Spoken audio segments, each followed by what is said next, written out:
Hello এসিসিয়ান, আসসালামু আলাইকুম। আজকে আমি তোমাদের সাথে আইসিটির তৃতীয় অধ্যায়ের এইচএসসির আইসিটির তৃতীয় অধ্যায়ের এমসিকিউর পার্ট 3 নিয়ে আলোচনা করব। মোস্ট ইম্পর্টেন্ট আমি কিছু বহুপদী এমসিকিউ তোমাদের জন্য বাছাই করে রেখেছি, যেইগুলোতে এইচএসসি পরীক্ষার্থীদের মাঝে মাঝে সমস্যায় পড়তে দেখা যায়। এই এমসিকিউ গুলো যদি তোমরা সলভ করতে পারো, আশা করি বাকি যে বহুপদী এমসিকিউ গুলো আছে তোমরা খুব সহজেই সলভ করতে পারবে। আর বহুপদী এমসিকিউ গুলোতে কম বেশি সবারই একটু সমস্যা থেকে যায়। তার মধ্যে যতগুলো এমসিকিউ বিগত বছর তোমাদের পরীক্ষা আসছে বহুপদী এমসিকিউ, তার মধ্যে যে জটিল এমসিকিউ গুলো সেইগুলোই আমি বেছে বেছে তোমাদের সাথে আলোচনা করব এবং সমাধান করতে চেষ্টা করব। এখানে প্রথম এমসিকিউটা আমরা কি পাইছি, E16, দ্যাটস মিন এটা হেক্সাডেসিমাল প্লাস 112, এটা বাইনারি সংখ্যা আর এটা অক্টাল সংখ্যা। এর মান হতে পারে, কুমিল্লা বোর্ড 2024 সালে এমসিকিউটা আসছে, তাহলে এর মান হতে পারে, এইগুলো সবই যোগ আছে, তাহলে আমরা যোগ করব। একটা হলো 1816, দুই নম্বরে আছে 11001, এটা বাইনারি সংখ্যা, পরেরটা আছে 308, দ্যাটস মিন এটা অক্টাল সংখ্যা। নিচের কোনটি সঠিক? তো এই ধরনের কোশ্চেনে সম্ভাব্য উত্তর হেক্সাডেসিমেলেও বের হইতে পারে, বাইনারি সংখ্যায় অক্টালেও বের হইতে পারে। এর জন্য আমাদের তিনটাই করতে হইবে, তিনটাই করে দেখতে হইবে। আর আমরা পূর্বে জেনেছি যে ভিন্ন ভিন্ন সংখ্যা পদ্ধতির যোগ করা যায় না, যেমন এইটা আছে হেক্সাডেসিমাল, এইটা বাইনারি, এইটা অক্টাল। তো এই ধরনের সংখ্যা পদ্ধতিগুলোর যোগ করা যায় না। এর জন্য যে কোনো একটা সংখ্যা পদ্ধতিতে পূর্বে আমাদের রূপান্তর করতে হবে। যেহেতু এটা হেক্সাডেসিমাল, আমরা তাহলে সবগুলো হেক্সাডেসিমাল সংখ্যা পদ্ধতি করে তারপর আমরা যোগ করব। তাহলে হেক্সাডেসিমাল এইখানে আছে ই, তাহলে ই নামাইলাম। পরেরটা আছে কত, 1111।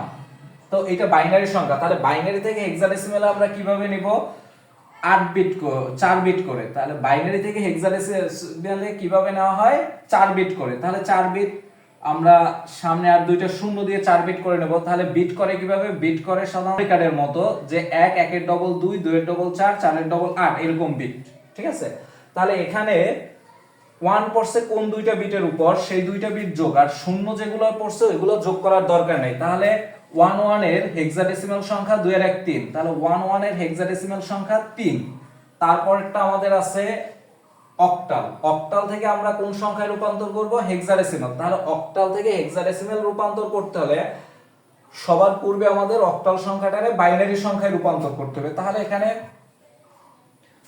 7 এর বাইনারি সংখ্যা কত, এটা অলমোস্ট সবাই জানে।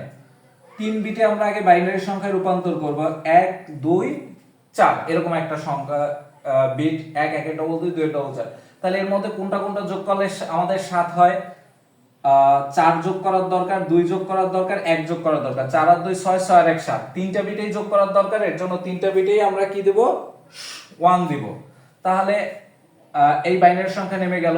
এখন আমরা কি করব, এই বাইনারি সংখ্যাটাকে আমরা হেক্সাডেসিমালে রূপান্তর করব। তাহলে 7 এর বাইনারি সংখ্যা হলো 111, তাহলে এর হেক্সাডেসিমাল করতে হলে আমাদের কয় বিট দরকার, চারটা বিট দরকার। তাহলে সামনে একটা আমরা শূন্য দিয়ে নিব, তাহলে 4 বিট, বিট চারটা করে, 1 1 এর ডবল 2, 2 এর ডবল 4, 4 এর ডবল 8।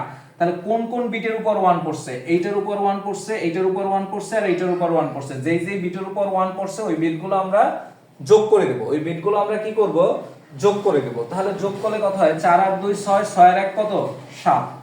তাহলে এই তিনোটা হেক্সাডেসিমাল সংখ্যা, তিনোটা কোন সংখ্যায় রূপান্তর করতে পারছি আমরা, হেক্সাডেসিমাল সংখ্যায় রূপান্তর করছি। এবার আমরা হেক্সাডেসিমাল সংখ্যা যোগ করব, দেখব যে প্রথম ইয়াটা আমাদের ঠিক আছে কিনা, প্রথম অপশনটা ঠিক আছে কিনা। পরে আমরা তিনোটা আবার করব।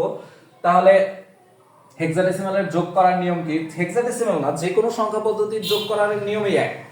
নিয়মটা কি, যে সংখ্যা পদ্ধতি আমরা যোগ করি না কেন, ওই সংখ্যা পদ্ধতির বেস কত এটা আমাদের জানতে হবে। আমরা হেক্সাডেসিমাল সংখ্যা পদ্ধতি যোগ করি, হেক্সাডেসিমাল সংখ্যা পদ্ধতির বেস 16। নিয়মটা হলো, যে সংখ্যা পদ্ধতিতেই আমরা যোগ করি না কেন, যোগফল যদি বেইজের বড় বা বেইজের সমান হয় তাহলে বেইজ দ্বারা বিয়োগ করতে হবে, এবং যতবার আমরা বিয়োগ করব আমাদের হাতে তত এক থাকবে। তাহলে এর একটা পার্টিকুলার মান আছে, এর মান কত, 14। হেক্সাডেসিমাল সংখ্যা এর মান কত, 14। 14 আর 3 17, 17 আর 7 কত, 24। 17 আর 7 আমরা যোগ করে কত পাই 24। যে কোনো সংখ্যা পদ্ধতিতে আমরা নরমাল যোগটা করব। 17 আর 4 কত 24। তাহলে 24 যদি আমরা পাই, 24 কি বেইজের থেকে বড় হয়েছে, বেইজের সমান বা বেইজের বড় হইলে আমরা বেইজ দ্বারা বিয়োগ করব। কি দ্বারা বিয়োগ করব? বেইজ দ্বারা বিয়োগ করব। তাহলে 16 থেকে 24 বিয়োগ গেলে আমাদের কত থাকে? 8 থাকে। কত থাকে? 8 থাকে। 16 থেকে 24 থেকে 16 বিয়োগ গেলে আমাদের 8 থাকে। তাহলে এটা বেইজের ছোট, বেইজের ছোট হইলে এটা নাইমে যাবে। আমরা কয়বার বেইজ দ্বারা বিয়োগ করছি? একবার বেইজ দ্বারা বিয়োগ করছি, এর জন্য হাতে আমাদের কত রয়েছে? 1 রয়েছে। তাহলে 1 কারোর সাথে যোগ করার নেই, একটা নেমে যাবে। 1 যেহেতু বেইজের ছোট, তাহলে 18 হেক্সাডেসিমাল। এই তিনটার যোগফল যদি আমরা হেক্সাডেসিমালে করি তাহলে 1816 হয়। তাহলে এটা কারেক্ট। যেহেতু বহুপদী, এটাও কারেক্ট হইতে পারে, এটাও কারেক্ট হইতে পারে। এর জন্য আমাদের বাইনারি সংখ্যায় রূপান্তর করেও দেখতে হবে। আমাদের কোন সংখ্যাগুলো রূপান্তর করে দেখতে হবে? বাইনারি সংখ্যা দেখতে হবে, অক্টাল সংখ্যা দেখতে হবে। তাহলে আমরা প্রথম ই এর বাইনারি সংখ্যা কত? ই মানে 14, 4 বিটের। 4 বিটের কোনটা কোনটা যোগ করলে 14 হয়? 1 2 4 8। তাহলে কোনটা কোনটা যোগ করলে 14 হয়? 8 আর 4 কত? 12 12 13 14। তাহলে 1 1 1 0 1 1 1 0। তাহলে এটা আমরা পাইলাম। তাহলে পরেরটা তো বাইনারি সংখ্যায় রূপান্তর করা আছেই। তাহলে আমরা কোন পাশ থেকে নামাবো? পূর্ণ সংখ্যার ক্ষেত্রে ডান পাশ দিয়ে নামানো লাগবে। 1 1। আর হেক্সাডেসিমাল অক্টাল সংখ্যার বাইনারি 7 এর বাইনারি সংখ্যা, এটা তো আমরা অলমোস্ট একটু আগেও দেখছি যে তিনটা 1। কয়টা 1? তিনটা 1। ডান পাশ থেকে নামানো দরকার। আমরা যেই ভুলটা করি, আমরা এই পাশ থেকে নামানো শুরু করি, বাম পাশ থেকে। পূর্ণ সংখ্যার ক্ষেত্রে ডান পাশ থেকে নামবে। পূর্ণ সংখ্যার ক্ষেত্রে কোন পাশ থেকে আমাদের নামবে? ডান পাশ থেকে নামবে। তো এখন আমরা স্বাভাবিক যোগ করব। বাইনারির যোগ পূর্বের ক্লাসে আমরা শিখেছি। স্বাভাবিক যোগ করব, যেমন তারপর আমরা বাইনারি সংখ্যাগুলো নামাবো। যেমন 0 1 2। 2 এর বাইনারি মান কত? 10। 10 এর 0 হাতে থাকে 1, 1 আর 1 2, 2 আর 1 3। 3 আর হাতের 1 কত? 4। 4 এর বাইনারি মান 100। 100 শূন্য নামে হাতে 10। 100 শূন্য নামে হাতে কত থাকে? 2। আর 10 কার বাইনারি মান? 10 হইলো 2 এর বাইনারি মান। 1 আর 1 2। আর এই যে হাতে 10 রয়েছে, 10টা কার বাইনারি মান? 2 এর বাইনারি মান। তাহলে 2 এর 2 কত? 4। 2 আর হাতের 10, যেহেতু 10 মানে হাতে 2 থাকে। 10 হলো বাইনারি মান, 10 বাইনারিতে থাকে, হাতে থাকে 2। তাহলে এইটা 1 আর 1 2 আর হাতের 2 4। 4 এর বাইনারি মান আবার 100। 4 এর বাইনারি মান 100 শূন্য নামে হাতে আবার 10 থাকে। যদি 10 থাকে, ওই 10টার এমনের স্বাভাবিক মান কত? 2। 10 এর স্বাভাবিক মান কত? 2। তাহলে এই 1 আমরা কত পাইছি? এই 1 আর হাতের 1, হাতের 2, 2 আর 1 3। 3 এর বাইনারি মান 11। তাহলে 11000 এইরকম। এটার যোগফল নামে কত? 1100। আশা করি তোমরা বুঝতে পারছো। তাহলে এইটা হইবে না, এটা হওয়ার কোনো চান্স নাই। তাহলে খ নম্বরটা হইবে না। এবার আমরা একটু গ নম্বর একটু দেখি যে গ নম্বরটা মানে 3 নম্বরটা অ্যানসার হয় কিনা। তাহলে ক 1 নম্বরটা অ্যানসার হইবে, 2 নম্বরটা অ্যানসার হইবে না। 3 নম্বরটায় কি আছে? 30। তার মানে অক্টাল সংখ্যায় রূপান্তর করতে হবে। তাহলে এটা হয়, এটার বাইনারি মান আমরা একটু আগে কি পাইছে? 1 1 1 0 এরকম একটা বাইনারি সংখ্যা পাইছে। বাইনারি এর বাইনারি মানটা আমরা পূর্বেই একটু আগে আমরা করলাম, 1 1 1 পাইছে। তাহলে আমরা এখন 3 বিটে রূপান্তর করব, যেহেতু আমরা অক্টালে রূপান্তর করতেছি। সামনে শূন্য, তাহলে এইটা নামে 4 আর 2 6। আর এইটা হয় কত? 1 16 হয়। 1 6 ই হেক্সাডেসিমালের অক্টাল সংখ্যা 16। তারপর 1 1 এর অক্টাল সংখ্যা কত? 1 1। সামনে একটা শূন্য দিয়ে 3 বিটের করব। তাহলে 2 এর 1 কত হয়? 3 হয়।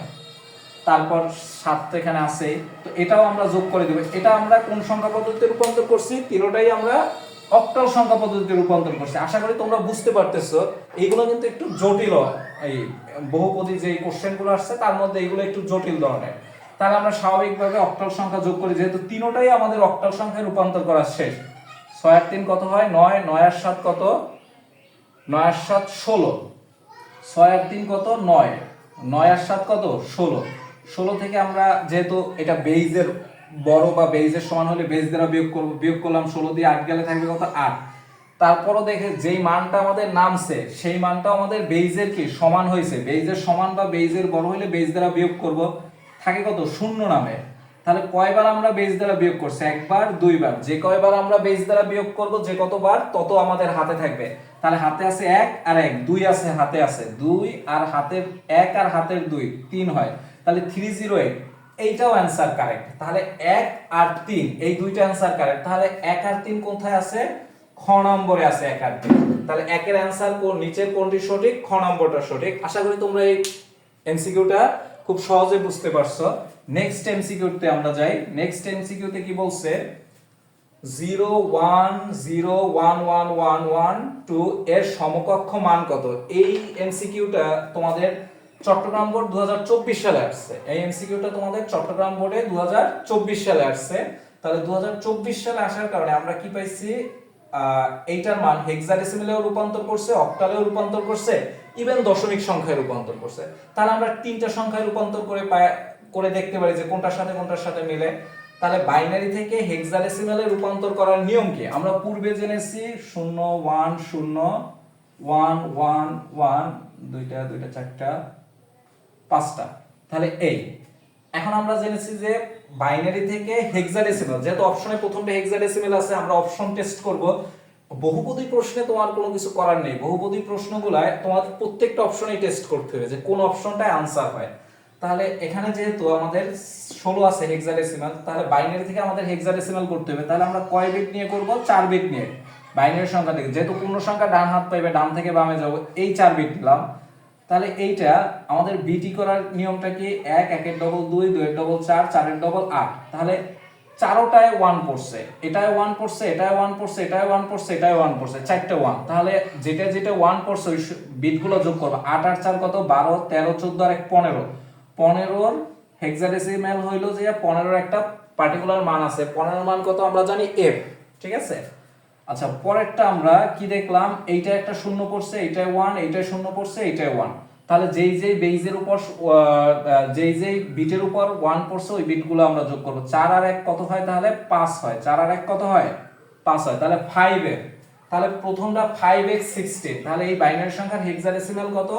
5x 16। তাহলে এক নম্বরটা আমাদের অ্যানসার কারেক্ট। আমাদের এখন দুই নম্বরটাও অপশন টেস্ট করার দরকার, যেহেতু এটা অক্টাল সংখ্যায় রূপান্তর করব। আমরা জানি যে বাইনারি থেকে অক্টাল সংখ্যায় কিভাবে রূপান্তর করে? 3 বিটের জন্য। কয় বিটের জন্য করে? 3 বিটের জন্য। তাহলে আমরা সিমিলার কাজ করব, আমরা 3 বিটে রূপান্তর করব। তাহলে আমরা করি 3 বিটে, তিনটা করে। এই 3টা বিট নিলাম, এই 3টা বিট নিলাম। এখানে 3টা বিট নিতে গিয়ে দেখলাম আমাদের একটা বিটে একটু শর্ট আছে, সেটা সামনে আমরা শূন্য দিয়ে নিব, যেহেতু পূর্ণ সংখ্যা ডান পাশ থেকে আসবে। তাহলে 1 1 1 বিটগুলো কিভাবে নেয়? 1 1 এর ডবল 2 2 এর ডবল কত? 4। তাহলে তিনোটাই 1 পড়ছে, তিনোটাই 1 পড়ার কারণে তিনোটা বিটেই যোগ হইবে। 4 আর 2 6 6 আর 1 কত? 7। পরেরটা আমরা প্রথমটা 0, পরেরটা 1, পরেরটা 1, শেষ দুইটায় 1 পড়ছে, তাহলে 2 আর 1 কত হয়? 3 হয়। পরেরটা আমরা করব, প্রথমটা 0, পরেরটা 0, পরেরটা 1। তাহলে আমাদের শুধুমাত্র শেষেরটা একটা 1 পড়ছে, তাহলে শেষেরটা যোগ করার কিছু নাই, একের উপরে একটা 1 পড়ছে, একটা নামাই দেয়। 137 অক্টাল। তাহলে এই 2 নম্বরটাও আমাদের কারেক্ট। আশা করি তোমরা বুঝতে পারছো। এবার 3 নম্বর আমাদের অপশন টেস্টটা করতে হইবে যে দশমিক থেকে বাইনারি থেকে আমরা দশমিকে রূপান্তর কিভাবে করব। আমরা একটা ক্লাসে আমরা অবশ্য আগেই করছি যে বাইনারি থেকে আমরা কিভাবে, এইটার নিয়মটা হলো এরকম যে সামনে একটা শূন্য আছে, এই শূন্যটা আসলে না লিখলেও হয়। ঠিক আছে। দশমিকের পরের শূন্যের মূল্য নেই, আর পূর্ণ সংখ্যার মানে পিছনের শূন্যের মূল্য নেই। তো এখন আমরা কি করব? বাইনারি সংখ্যা হোক আর যে সংখ্যাই হোক, যে কোনো সংখ্যাকে দশমিক সংখ্যায় রূপান্তর করতে হলে নিয়মটাকে, যে সংখ্যা পদ্ধতি থেকে রূপান্তর করব ওইটার ভিত্তির উপর পাওয়ার দিয়ে প্রদত্ত সংখ্যার সাথে গুণ এবং অন্যান্য প্রদত্ত সংখ্যার সাথে যোগ। তাহলে এটার পাওয়ার হবে কি? প্রথমটার পাওয়ার 0, পরেরটার পাওয়ার 1, পরেরটার পাওয়ার 2, পরেরটার পাওয়ার 3 4 5 6 এরকম যাইবে। তাহলে 1 গুণ 2 এর পাওয়ার কত হইবে? 6 প্লাস 0 গুণ 2 এর পাওয়ার কত? 5 প্লাস 1 গুণ 2 এর পাওয়ার কত? 4 প্লাস 1 গুণ 2 এর পাওয়ার কত? 3 প্লাস 1 গুণ 2 এর পাওয়ার স্কয়ার প্লাস 1 গুণ 2 এর পাওয়ার 1 প্লাস 1 গুণ 2 এর পাওয়ার 0। এরকম মানটা দিলে 64 আসে। তারপর 2 এর পাওয়ার 5 দিলে 32 আসে। তাহলে 32 0 গুণ 32 32। তারপর 1 গুণ 2 এর পাওয়ার 4 দিলে আসে 16 প্লাস 1 গুণ 2 এর পাওয়ার কিউব দিলে আসে 8 প্লাস 1 গুণ 2 এর পাওয়ার স্কয়ার দিলে আসে 4 প্লাস 1 গুণ 2 এর পাওয়ার 1 দিলে আসে 2 প্লাস 1 গুণ 2 এর পাওয়ার 0 দিলে 1 আসে। তাহলে 64 এইটার দশমিক সংখ্যা 95, তার মানে তিনটাই কারেক্ট। তাহলে তিনটা কোথায় আছে? 1 2 3 4 নম্বরে। আশা করি তোমরা 2 নম্বর এমসিকিউটাও খুব সহজে বুঝতে পারছো। 3 নম্বর এমসিকিউতে বলছে কি 321 সংখ্যাটি হতে পারে, যশোর বোর্ড 2024 এ আসছে, অক্টাল সংখ্যা হতে পারে, ডেসিমাল সংখ্যা হতে পারে, হেক্সাডেসিমাল সংখ্যা হতে পারে, তিনটা সংখ্যাই হতে পারে। তাহলে আমরা জানি কি প্রথমে আমরা একটু অক্টাল সংখ্যাটা চেক করি। যে সংখ্যা পদ্ধতি, তাহলে অক্টাল সংখ্যা কাকে বলে? যে সংখ্যা পদ্ধতিতে 0 থেকে 7 এই 8টি চিহ্ন বা অঙ্ক নিয়ে গঠিত তাকে হেক্সাডেসিমাল সংখ্যা পদ্ধতি বলে। তাহলে 0 থেকে 7 এর মধ্যে 3 ও আছে, 2 ও আছে, 1 ও আছে, 1 ও আছে। তাহলে এইটা কারেক্ট। অক্টাল সংখ্যা 0 থেকে যেহেতু 7, 0 থেকে যেহেতু 7, তাহলে 0 থেকে 7 এর মধ্যে 3 2 1 এটা আছে। তাহলে অক্টাল সংখ্যা কারেক্ট, কারণ 0 থেকে 7 এর মধ্যে এখানে খেয়াল করো অক্টাল সংখ্যা 0 1 2 3 4 5 6 7 এই 8টা অঙ্ক। তাহলে এখানে কত আছে? 3 আছে, তারপর কত আছে? 2 আছে, তারপর কত আছে? 1 আছে। তাহলে এটা কি হেক্সাডেসিমাল সংখ্যা পদ্ধতির মধ্যে আছে না এই সংখ্যা তিনটা? তাহলে এটা সরি অক্টাল সংখ্যা পদ্ধতির মধ্যে এই সংখ্যা তিনটা আছে, এর জন্য এটা অক্টাল সংখ্যা পদ্ধতি। আবার আমরা যদি ডেসিমেল দেখি, আবার আমরা কি দেখি? ডেসিমেল যদি দেখি, ডেসিমেল দেখার সময় ডেসিমেল সংখ্যা পদ্ধতি আমরা কি জানি? ডেসিমেল বা দশমিক যে সংখ্যা পদ্ধতিতে 0 থেকে 9 পর্যন্ত, তার মানে কি 0 থেকে কত পর্যন্ত? 9 পর্যন্ত সংখ্যাগুলো থাকে, অঙ্কগুলো থাকে, তাকে ডেসিমেল সংখ্যা পদ্ধতি বলে। তাহলে 0 থেকে 9 এর মধ্যে 1 ও আছে, 2 ও আছে, 3 ও আছে, তাহলে এটা ডেসিমেল সংখ্যা পদ্ধতিও। ইভেন যদি আমরা হেক্সাডেসিমাল সংখ্যা পদ্ধতি দেখি, তাহলে 0 থেকে 9 পর্যন্ত তারপর হলো A B C D E F এই 16টা মোট অঙ্ক থাকে, তাহলে অঙ্ক বা চিহ্ন থাকে। তাহলে হেক্সাডেসিমাল সংখ্যা পদ্ধতির মধ্যেও 321 এই সংখ্যাটা আছে। তাহলে এটা 3 নম্বর কারেক্ট। তাহলে তিনোটাই কারেক্ট। তাহলে তিনোটা কারেক্ট আছে কোথায়? 4 নম্বরে। তাহলে তিনোটাই কারেক্ট। আশা করি তোমরা এই ধরনের তোমরা বহু নির্বাচনীয় এমসিকিউ গুলো খুব সহজেই বুঝতে পারছো। যদি কারো বইয়ের কোনো এমসিকিউ তে সমস্যা থাকে, বহুপদী হোক আর যে কোনো হোক, এই চ্যাপ্টারের এমসিকিউ তে যদি তোমাদের কোনো সমস্যা থাকে তোমরা অবশ্যই কমেন্ট করে জানাবে। আর যদি তোমাদের এই এমসিকিউ গুলো শেখার মতো কিছু হয়, তাহলে বন্ধুদের সাথে ক্লাসটা শেয়ার করে বন্ধুদেরও শেখার সুযোগ দিবে। ধন্যবাদ সবাইকে।